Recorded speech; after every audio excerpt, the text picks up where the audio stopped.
এর বিশাল অস্ত্র ভান্ডার রয়েছে, যা দিয়ে ইরান একদিনে ইসরায়েলকে মাটিতে মিশিয়ে দিতে পারে, এমন দাবি করেছে মার্কিন সেনাবাহিনীর প্রাক্তন কর্মকর্তা কর্নেল ডগলাস ম্যাকগ্রেগর।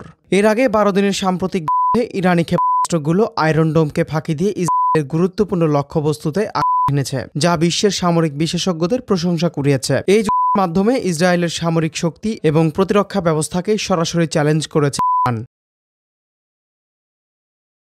প্রাক্তন এই মার্কিন সামরিক কর্মকর্তা ইরানের কৌশলগত মনোভাব ও সক্ষমতা তুলে ধরে বলেছেন, একেবারে যুদ্ধ শুরু করতে চায় না, তবে শত্রুর মুখোমুখি হওয়ার জন্য তাদের উল্লেখযোগ্য সামরিক ক্ষমতা রয়েছে। ম্যাকগ্রেগরই একমাত্র ব্যক্তি নন যিনি ইরানি ক্ষেপণাস্ত্র ক্ষমতার প্রশংসা করেছেন। 12 দিনের ওই যুদ্ধের সময় যখন ইরানি ক্ষেপণাস্ত্রগুলো নিক্ষেপ করা হচ্ছিল এবং অধিকৃত অঞ্চলের গভীরে সেগুলো আঘাত হানছিল, তখন অন্যান্য বিশেষজ্ঞরাও ইরানের প্রশংসা করেন। এর আগে তুর্কি কৌশলগত বিশেষজ্ঞ ইব্রাহিম কালাসু ইরানের প্রশংসা করে বলেছিলেন, ইরান ইসরায়েলের আয়রন ডোমকে একটি ড্রেনে পরিণত করেছে। ইসরায়েল নিজেকে বিশ্বের সবচেয়ে নিরাপদ অঞ্চল হিসেবে উপস্থাপন করার চেষ্টা করছিল, তবে রাষ্ট্রগুলো সেই আধিপত্য ভেঙে দিয়েছে এবং দেশের প্রতিরক্ষা ব্যবস্থাকে সরাসরি চ্যালেঞ্জ করেছে, দাবি করেন তিনি।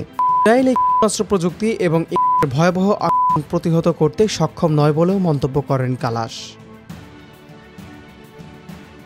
পশ্চিমা বিশ্লেষকরা আরও এক ধাপ এগিয়ে বলছেন। তারা বলছেন, এই অস্ত্রগুলোর বিরুদ্ধে ইসরায়েল বা যুক্তরাষ্ট্রের কোনো বাস্তব প্রতিরক্ষা ব্যবস্থা নেই। অবসরপ্রাপ্ত মিশরীয় জেনারেল সামির ফারাজ আরব মিডিয়াকে বলেছেন, প্রথমবারের মতো ইহুদি বসতি স্থাপনকারীদের প্রকৃত ভয়ের স্বাদ দিতে সক্ষম হয়েছে। এই ভয়ে নেতানিয়াহু সহ তার দপ্তরের কর্মকর্তারা আশ্রয় কেন্দ্রে সময় কাটাতে বাধ্য হন।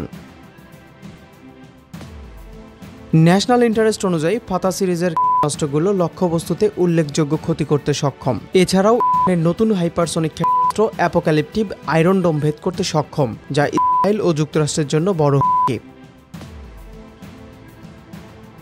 ইরান পূর্বেও মার্কিন ঘাঁটি লক্ষ্য করে তার সামরিক শক্তি প্রদর্শন করেছে, যেমন আল আসাদ ঘাঁটি ও আল উদেইদ ঘাঁটি। পশ্চিমা বিশেষজ্ঞরা সতর্ক করেছেন, ইরান পূর্ণমাত্রার আক্রমণে ডিমোনা পারমাণবিক চুল্লি বা হাইপা বন্দরের মতো গুরুত্বপূর্ণ স্থাপনাও লক্ষ্য করতে পারে।